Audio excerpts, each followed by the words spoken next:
এই যে তুই তুই আমাদের নড়ার ছেলে না? বল দেখি আমাদের রাজ্যে কোথায় চা পাওয়া যায়? মানে চা কোথায় পাওয়া যায়? চা কোথায় পাওয়া যায়? হত সারা, লজ্জা লাগে না?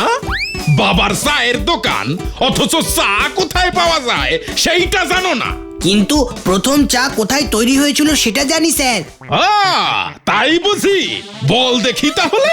মেটলি সাহেবের কেটলিতে। ওই কেটলিটা এখন আমার বাবার কাছেই আছে স্যার। হ্যাঁ। নোরা!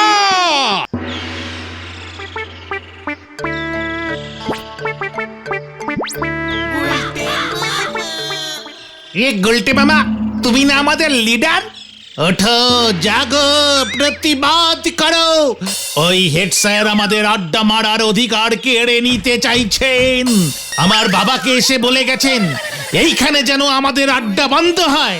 হ্যাঁ গুলটে মামা, আমার বাবাকেও হেড স্যার কড়া রিপোর্ট করেছে আমাদের নামে, আর বলেছেন এই গলতপুরে উনি আমাদের আড্ডা বন্ধ করবেন। ছোট ছোট ছেলেপুলেরা নাকি আমাদের জন্য উচ্ছন্নে যাচ্ছে। আমরা তাহলে এবার কোথায় যাব গুলটে মামা?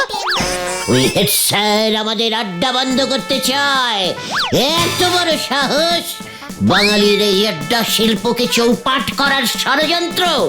কারার ওই লৌহ কপাট ভেঙে ফেল কর রেলপাট।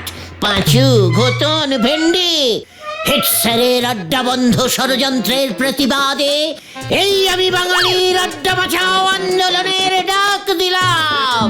কোথায়? তোমার ডাক তো শুনতে পেলাম না গুলটে মামা। ঘটন, মাউথ সামলে টক্কর। বাঙালির আড্ডা বাঁচাও আন্দোলনের নেতা হলাম আমি। দেখবি আমার ডাকে সাড়া দিয়ে দলে দলে লোক জড়ো হবে, একসঙ্গে চিৎকার করে স্লোগান দেবে, বাঙালির আড্ডা বন্ধ করা চলবে না, চলবে না।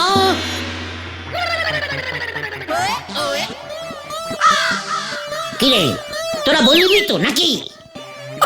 চলবে না, চলবে না। বাঙালির আড্ডা চলছে, চলবে, চলছে, চলবে। এই তো তোরা শিখে গেলি। ব্যাস, দেখবি এবার কি হয়। কি হবে গুলটে মামা? হাজার হাজার লোকের মিছিল এগিয়ে চলবে হেড স্যারের ওই স্কুল বাড়ির উদ্দেশ্যে।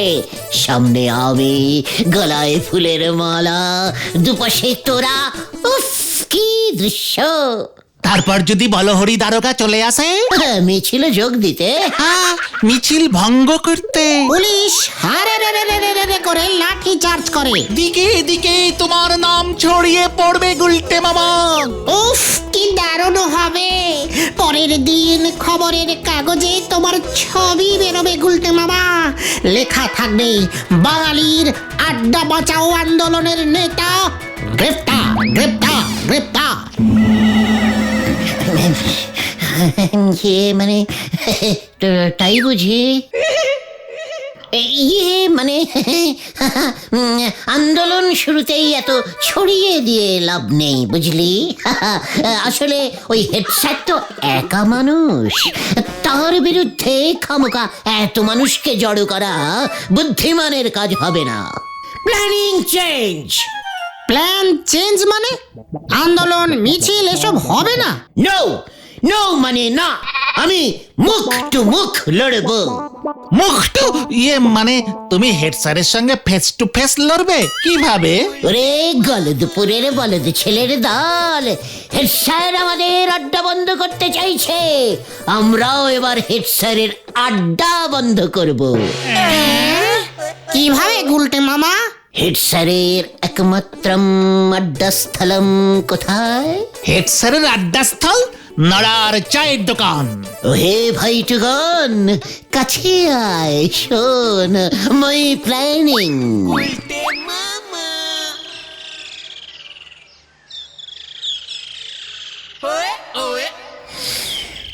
নড়া, বেশ করকরে কড়া কয়েকটা চা দে তো।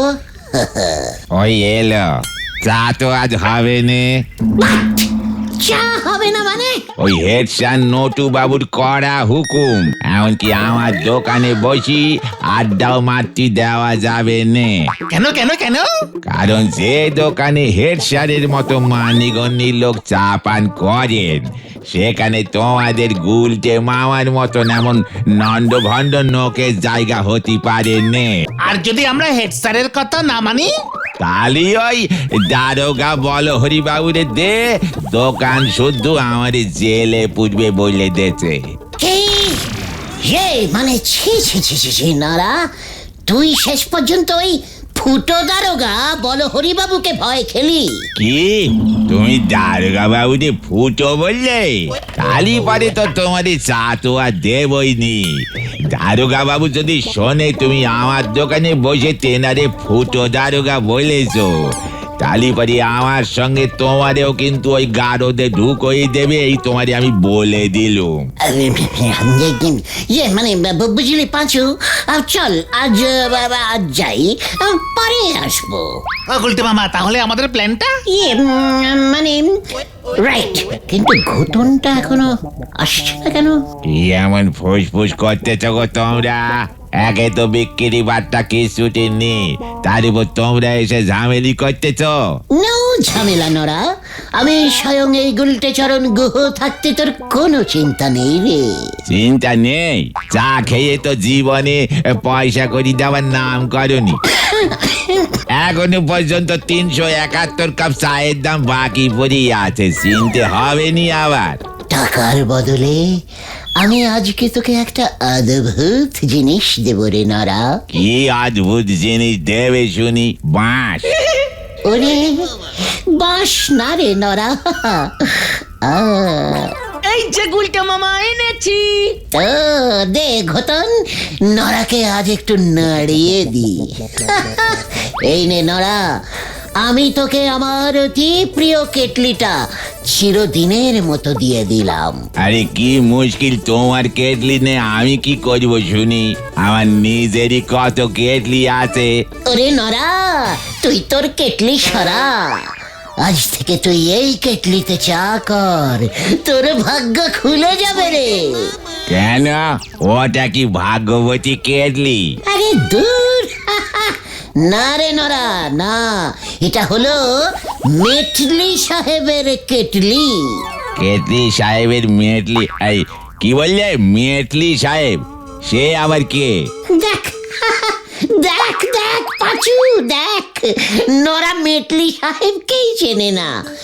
মেটলি সাহেবই তো প্রথম তার এই কেটলিতে চা বানিয়ে সমগ্র পৃথিবীকে একেবারে তাক লাগিয়ে দেয়। ওরে সর্বনাশ, এ কি বলতেছো গো তুমি গুলটে বাবু? তাই এই মেটলি সাহেবের কেটলি তুমি কোথায় পেলে গো? ওরে আমার পরম প্রিয় নরারে, এক সময় আমি যে অনেক বছর মেটলি সাহেবের অ্যাসিস্ট্যান্ট ছিলাম। চা আবিষ্কার করবার জন্য মেটলি সাহেব গবেষণা করেই চলেছেন বুঝলি। আর আমি সারাদিন ধরে ঘুরে ঘুরে বাসক পাতা, শাক পাতা, ঘাস পাতা, হেলেঞ্চা পাতা, ঘেটু পাতা, সজনে পাতা, সে কত রকম পাতা জোগাড় করে এনে মেটলি সাহেবকে দিতাম। মেটলি সাহেব ওই পাতাগুলো এই কেটলিতে দিয়ে জল দিয়ে ফুটিয়ে চা বানানোর চেষ্টা করতেন। কি ভীষণ চেষ্টা, কি ভীষণ চেষ্টা, কিন্তু কিছুতেই চা তৈরি হচ্ছে না। আরে গুলটা একটু সামলে দাও না ভাই। গুল নামে সমস্যাই ফুল। অবশেষে আমি একদিন ভোরবেলা যখন কেটলিতে জল ফুটিয়ে ফুটিয়ে ক্লান্ত হয়ে সারস সরোবরের ধারে ঠ্যাং চিতিয়ে শুয়েছিলাম, তখন ঘটল সেই অদ্ভুত ঘটনা। ভূত এসেছিল বুঝি? এটা কে রে পাঁচু? আমি দেখলাম সারস সরোবরের মধ্যে থেকে উঠে এলেন এক দেবী। আমায় বললেন, শ্রীমান গুলটে, তুমি বুঝি জল ফুটিয়ে ফুটিয়ে ক্লান্ত? আমি দৌড়ে গিয়ে বললাম, হ্যাঁ দেবী, কি পাতা দিয়ে চা হবে বুঝতে পারছি না মা। অমনি উনি আমায় একটা সুন্দর ডিপ লাল রঙের একটা ফুল দিলেন। বলতেছি ওটা কি জবা ফুল? ব্যাস দিলা তো আমার ভাবটা নষ্ট করে। আশ্চর্য! ওরে গলদপুরের বলদ নরা, ওই সারস সরোবরের দেবী জবা ফুল কেন দিতে যাবে আমায়? ঠিক আছে ঠিক আছে, তালি পরে ওটা কি ফুল ছিল? দেখলি দেখলি পাঁচু, নরা সেই তখন থেকে সেই ফুলটার পেছনেই পড়ে আছে। আরে ওটা ছিল একটা স্বর্গীয় যে মানে স্বর্গীয় ইয়ে মানে স্বর্গীয় ফুল। বুঝতে পেরেছি, ওই ফুল দিয়েই এই কেটলিতে চা তৈরি হলো। ওরে নরা নরা, না না না, দেবীর কথা মতো ওই ফুলের মধ্যে যে বীজ ছিল সেই বীজ মেটলি সাহেবের বাড়ির উঠোনে ছড়িয়ে দিলাম। দুদিনের মধ্যে কচি কচি সবুজ সবুজ পাতাওয়ালা গাছ জন্মালো। অবাক কাণ্ড, 7 দিনের মধ্যে উঠোন ভর্তি ওই গাছের বাগান হয়ে গেল, বুঝলি?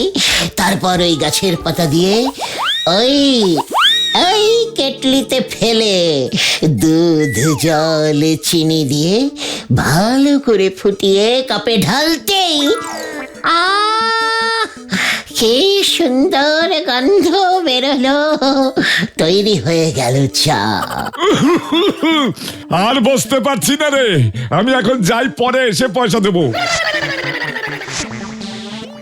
যা কেলো, উনি তো তোমার গপ্প শুনেই আমার চায়ের দাম না দিয়ে চলে গেলেন। তাই কেটলি দিয়ে আমার কি লাভ হবে শুনি? ওরে গলদপুরের বলদ নড়া, যে কেটলিতে দেবীর আশীর্বাদ ধন্য পাতা দিয়ে চা তৈরি হয়েছে, অটোমেটিক কেটলিটাতেও দেবীর আশীর্বাদ লেগে রয়েছে রে পাগলা। সেই থেকে ওই কেটলিতে চা তৈরি করলে আর চা পাতাই লাগে না। শুধু জল দিয়ে ফুটলেই ফুরফুর করে চা বেরিয়ে আছে। মা গো মা, এ কি বলতেছো গো গুলটে বাবু? চা পাতা ছাড়া চা? হ্যাঁ, তাহলে আর বলছি কি, স্বয়ং ওই দেবীর আশীর্বাদ, বুঝলি? ওই চা পাতার এত গুণ এই কেটলিতে ফুটেছে, তার স্বাদ গন্ধ এখনো যায়নি। নতুন করে আর চা পাতা দিতেই হচ্ছে না। মেটলি সাহেব তো তাই এত চা খেয়েছে, চা খেতে খেতেই পাটল তুলেছে। তারপর থেকেই এই কেটলি আমার কাছেই ছিল। আজ থেকে তোকে আমি দিলাম এই কেটলি।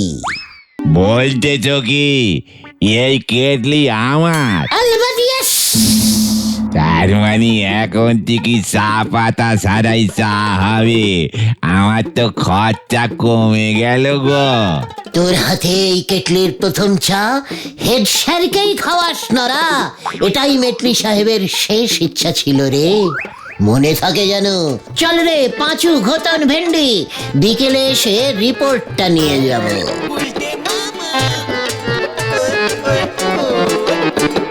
মেটলি সাহেবের শেষ ইচ্ছে?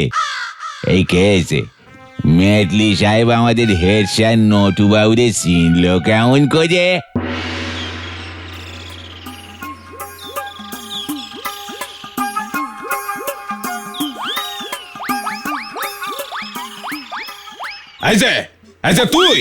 তুই আমাদের নড়ার ছেলে না? বল দেখি, আমাদের রাজ্যে কোথায় চা পাওয়া যায়?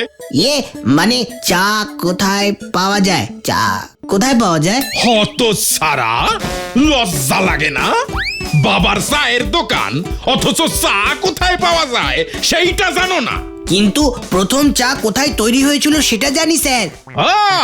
তাই বুঝি? বল দেখি তাহলে। মেটলি সাহেবের কেটলিতে। ওই কেটলিটা এখন আমার বাবার কাছেই আছে স্যার। হ্যাঁ। নোরা!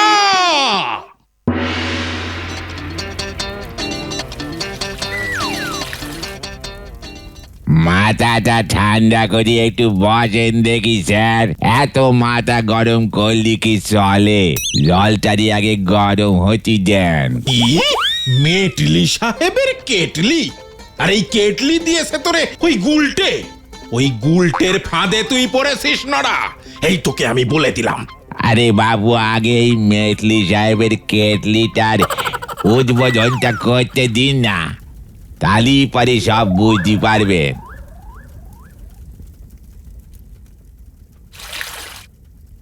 এই দেখে, এই যে সাদা জল দিচ্ছি বেরুলো লাল জল, ইয়ে মানে লাল চা।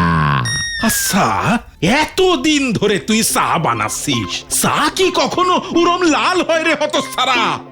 হয় না সে তো জানি, কিন্তু এ তো আমাদের সাধারণ চা নয়, ওই সরোবরের দেবীর লাল ফুলের চা বাবু। লাল তো হবেই, আপনি একটিবার খেয়ে দেখেন না বাবু। ইয়ে মানে নড়া, এই চায়ের জন্য তুই কি পয়সা নিবি? কি যে বলেন বাবু, মেটলি সাহেবের কেটলির উদ্বোধনী চা বাবু, পয়সা নেন নিজের না জাতি কি করে নেন বাবু। এক চুমুকে খেয়ে বলেন দেখি কেমন খেতি হয়েছে। এত করে যখন বলছিস দে তখন।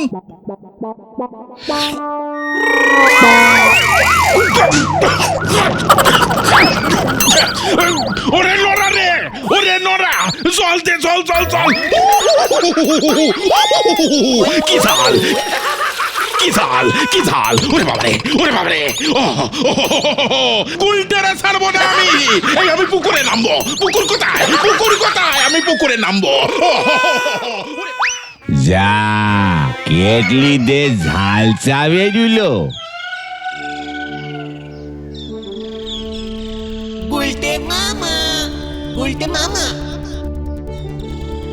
তুমি এত চিন্তা করো না গুলটে মামা, তুমি দেখো ভেন্ডি এখনই সুখবর নিয়ে চলে আসবে। পাঁচু ঠিকই বলেছে গুলটে মামা, আমি তোমার কথা মতোই গুনে গুনে 15 চামচ গুঁড়ো লঙ্কা কেটলির ভিতরে ছড়িয়ে রেখেছিলাম। নারাদা যদি ঢাকনা খুলে কেটলির ভিতরটা দেখে তাহলেই তো আমাদের প্ল্যানিংটা ধরে ফেলবে। সেটাই কি চিন্তা করছো তুমি গুলটে মামা? সে চিন্তা অল্প অল্প আমার যে হচ্ছে না তা নয়, তবে নড়া তো গলদপুরের বড় বলদ, তাই ওসব চিন্তা মাথা থেকে বের করে দে পাঁচু। সব কাজেই অল্প বিস্তার ঝুঁকি থাকে, এটা ভুলে যাস না। বেশি ঝুঁকি নিতে গিয়ে আবার আমরা নিজেরাই ঝেঁকে না যাই গুলটে মামা। গুলটে মামা, কেস গন্ডগোল হয়ে গেছে। কেন কেন কি হয়েছে? তোমার ওই ঝাল চা খেয়ে হেড স্যারের মাথায় আগুন ধরে গেছে। পুকুরে নাকি 50-60 বার ডুব দিয়েছে।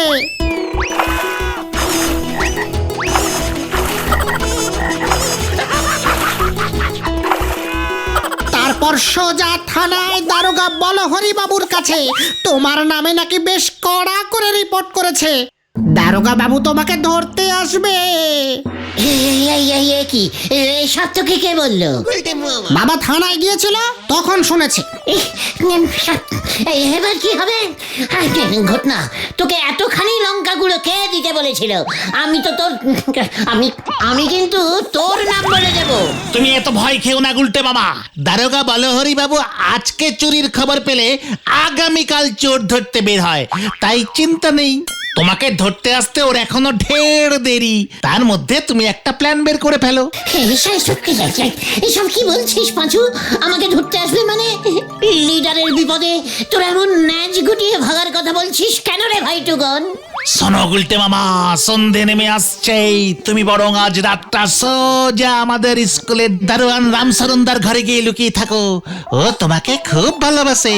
এইটা একদম ঠিক বলেছিস পাঁচু, জয় রামচরণের জয়। হেড স্যার যে সোজা থানায় চলে যাবে সে হিসেবটাই কষিনি রে। তবে আমি ডাইরেক্ট স্কুল যাব না, আগে ভালো করে সন্ধে নামুক, তারপর রাতের অন্ধকারে টুক করে স্কুলে ঢুকে যাব। ততক্ষণ আমি এখানেই থাকবো, তোরা আমাকে পাহারা দিবি। গুরুকে বাঁচানোর গুরু দায়িত্ব তোদেরই নিতে হবে, এটাই আমার হুকুম। রাম শরণদা তো আমাদের দেখলেই খেপে যাবে, কম তো জ্বালায়নি ওকে। না হলে আমরাও তোমার সঙ্গে যেতাম গুলটে মামা। থাক, আমার জ্বালাতে আমি একাই ফু দেব।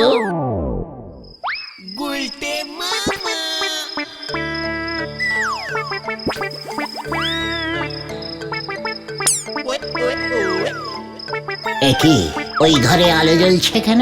রামশরণ কি ওই ঘরেই আছে?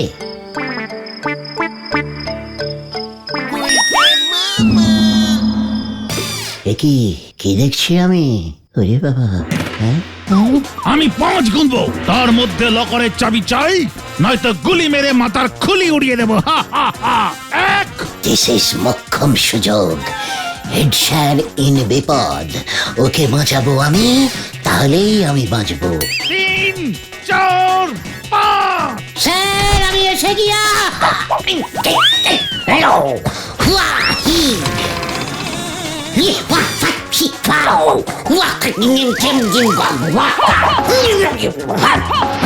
স্যার, নো চিন্তা, ডো ফুটি, আমি থাকতে আপনাকে কেউ কিচ্ছু করতে পারবে না। ইয়াহু!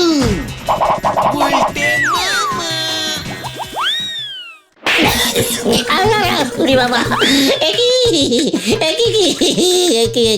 আমি কি করলাম স্যার? হত সারা উজবু, স্কুলের অ্যানুয়াল প্রোগ্রামের নাটকের রিহার্সালটাও তুই ভন্ডুল করলি। সকালে তুই ঝাল চা খাইয়েছিস, আর এখন এই রাতে তুই এখানে এসে গন্ডগোল বাঁধালি। তো কেস ঘুরে গেছে। তোকে বলো হরি দারোগা খুঁজছে, তোকে কিন্তু ও ছাড়বে না। আমিও ছাড়বো না ওকে। চাচা, আপন প্রাণ বাঁচা, বাঁচাইয়ে, বাঁচাইয়ে, বাঁচাও, বাঁচাও, বাঁচাও। ইয়া বাঁচাইয়ে, বাঁচাও।